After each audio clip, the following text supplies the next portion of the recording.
Низ тиквешките села спроти Василица талкаат џоломарите.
Зборот Џоломар го сречаваме само во овој етнички предел Тиквеш и од истражувањата и од разговорите што се извршени со населението, тие немаат никакво објаснување за потеклото на овој збор.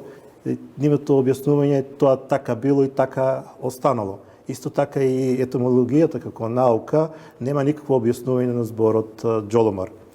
Џоломарските игри заедно со цврстите закони на маскирањето, во кои не трпат никакви импровизации, се задржало со векови и тие секогаш настојуваат да ништо да не се менува.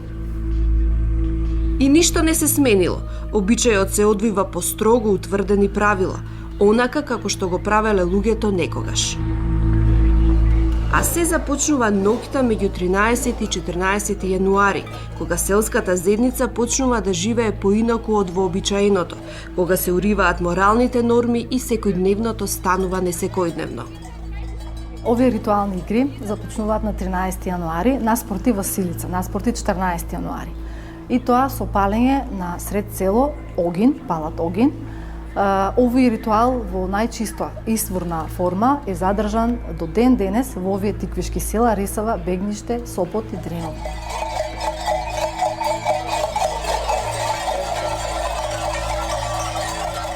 Со палењето на оган на сред село, малите деца се маскираат во џоламари и тука претежно учествуваат од машки пол. Носат со себе стапови и го бороват огинот, односно жарчињата, или по кавадаречки кажано го боричкаат.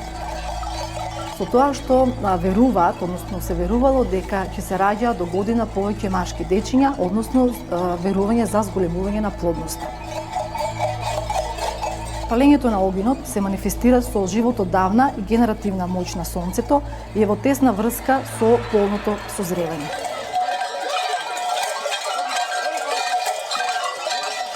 Само со присуство на овој обичај може да се почувствува неговата моќ и да се разбере зошто останал до ден денешен во изворна форма и со ист интензитет како некогаш. Овие ритуални игри се одвиваат во 3 фази и тоа првата фаза е припремање.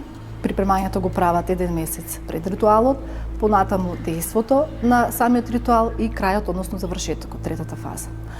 Во оваа игра учествуваат лица од машки пол.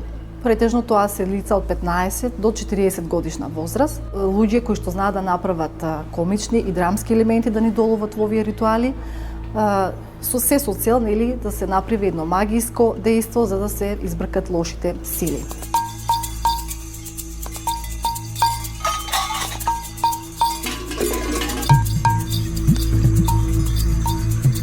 Особено значење се посветува на подготовката на маските, костимите, реквизитите.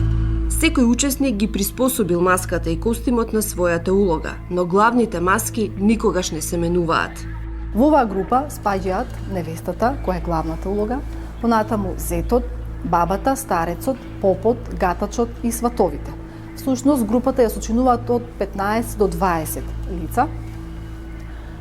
Секој си има своја улога, секој учесник има своја улога, има свој костим и започнува маскирањето и тоа се облекуваат најпрво волнените панталони, кои што се искинати, износени, изветвени, потоа волнени чорапи, шарени, гумени опинци и од дозгора интересен е костимот, односно тоа наметка која се вика чулавка по кавадаречки.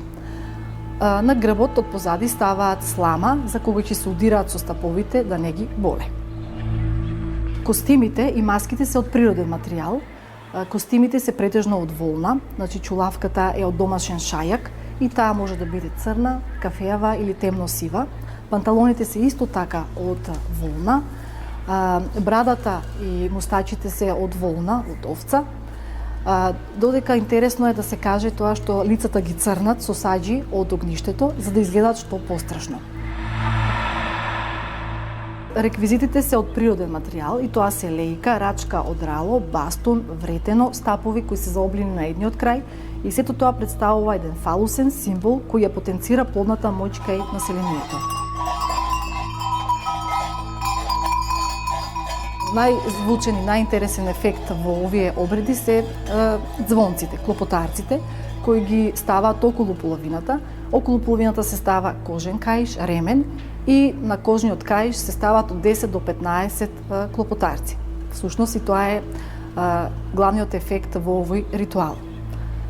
Невестата се облекува во бело, целата е во бело, многу е нашминкана, значи образите и устните се нападно нашминкани. Таа е и годината што доаѓа. Бабата е облечена во црно, со црн превес, цела е во црно, со себе носе фурка, носе конец, за да ги мери да сошие нови фустани. Тоа е годината што ја испраќаме. Попот со себе носе котле, старо котле со вода, се со цел да ги благословува куќите, домаќините каде што ќе одат.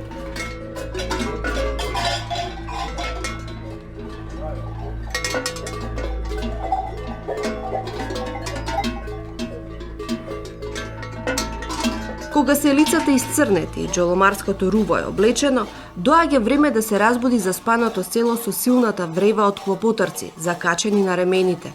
Од тесните камени улички се спуштаат темните духови кои треба да ги избркаат злите сили.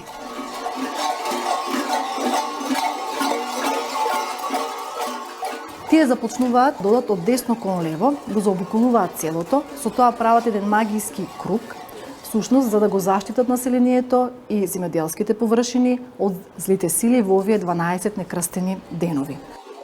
Тајфата се собира сред село, каде џоломарите замавнуваат со стаповите, се задеваат меѓу себе, но ги задеваат и селаните собрани околу огнот и ги влече да играат со они во таинствениот круг. Зашто ова се некрстени денови? Дозволено е секакво безобразие. Се разбира, се со една цел, да се протера злото, а новата година да биде здрава и плодна. Околу огнот се пеат безобразни, мрсни песни со кои уште повеќе се подгрева атмосферата, а главното оро што се игра е без музика, за кое, велат џоломарите, нема правила, но тие добро се истренирани и го учат уште од мали нозе. Од групата од џоломарите сите се предходно истренирани. Тренирањето е од најмали нозе, а уште од деца и веќе сите се научени, сите го знаат ритмот и битно е се гледа оној првиот водичот и се следи водичот и оде се како што треба. Така е, погледот е свртен кон најстариот џоломар, кој дава такт со стапот во рацете и сите почнуваат да играат по него.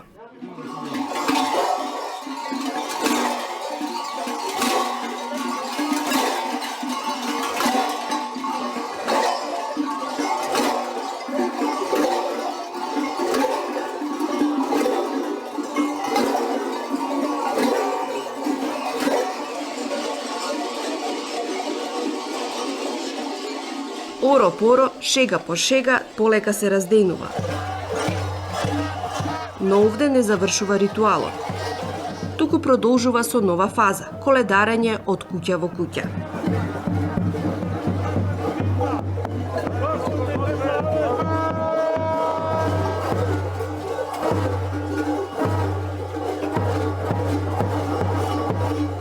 Убавата вест дека ги истерале злите духови, џоломарите мора да им ја пренесат на сите во селото, зашто добиваат подароци. Некогаш подароците се собирале само со магаре, а во денешно време може и со трактор. со самото влегување во куќата, во дворот, тие прават галама, играт едно џоломарско оро, тоа е без музика, значи тропаат галамат, затоа всушност се викат и џоломари, галама. И доаѓаат домаќините. Домаќините ги даруваат со продукти, со пари, со брашно, со зејтин, со месо. Попот ги благословува, ги попрскува со вода од котлето, им кажува нељубави зборови, благодет, го истеруваат лошото и на крај невестата бакнува рака, а со тоа домаќините ја даруваат со пари. Значи така одичи од куќа во куќа, тие го завршуваат џоломарскиот обичај, овој ритуал се завршува во една определена куќа, каде што тука се собираат, ги собираат продуктите и ги делат. Еден дел си земаат за себе, другиот дел го даваат на лицитација, со продуктите прават гозба таа вечер, со парите купуваат за идните маски што им е потребно и сето тоа значи е во ова трета фаза.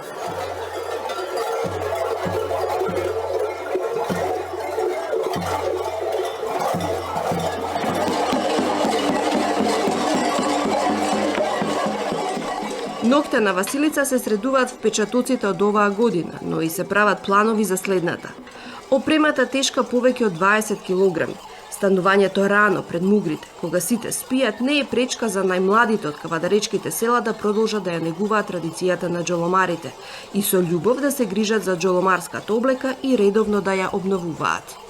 Оваа година имаме претежно млади. Значи, постарите веќе и да не ги нема во групата. Значи, поголем број е од млади. Значи, намерно тоа го правиме за да може поголема заинтересираност да има и да опстои традицијата, што подолго. Џоломарите од Бегниште строго се придржуваат на вековните правила, а ке џоломарите од Сопот почнуваат да дуваат ветриштата на модерното. Поточно тие менуваат некои работи и вметнуваат нови, па маскирањето на Василица прераснало во Сопотски карневал. Оваа традиција во Сопот постои од постојањето на селото. Значи, нашите татковци, нашите дедовци тоа го прославувале.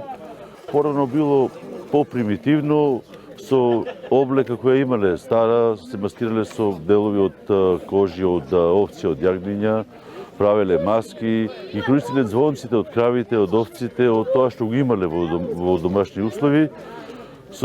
Мислам, со тек на времето почнавме да размислуваме како да го направиме да биде покултурно, поубаво, поинтересно и, ако може, во некој дел поисплатливо. Забавата е организирана заедно со кумот, со месна заедница, со спонзорите и цела вечер се слуша музика, се игра орото, се пие, се весели и негде на средината таму на вечерта се крши погачата, се бира нареди од кум. И обрската ќе обиде нареден кум за тоа пак да го спрема. Гостите кои еднаш ќе дојдат, пак ќе дојдат, ќе кажат дека има тука добра забава, добри луѓе, с тоа што на софрата на кумот се презентираат производите на теквешијата, производите на Сопот. Минатата година кумот од Сопот беше нашинец од Австралија, оваа година од Швајцарија, што е доказ дека и нашите во странство се уште ја негуваат традицијата, а тоа е причина повеќе да ја посетат родната земја. Но автентичноста, специфичноста, единственоста, залиена со добро вино и вкусна македонска храна, е можност да се привлечат туристи од земјата, па и од странство, кои секогаш трагаат по нешто ново и возбудливо, зашто само со присуство на овој обичај може да се почувствува моќта на џоломарите. Ако е виното бренд на тиквешијата, зашто џоломарите да не бидат новиот бренд на овој дел од нашата Македонија?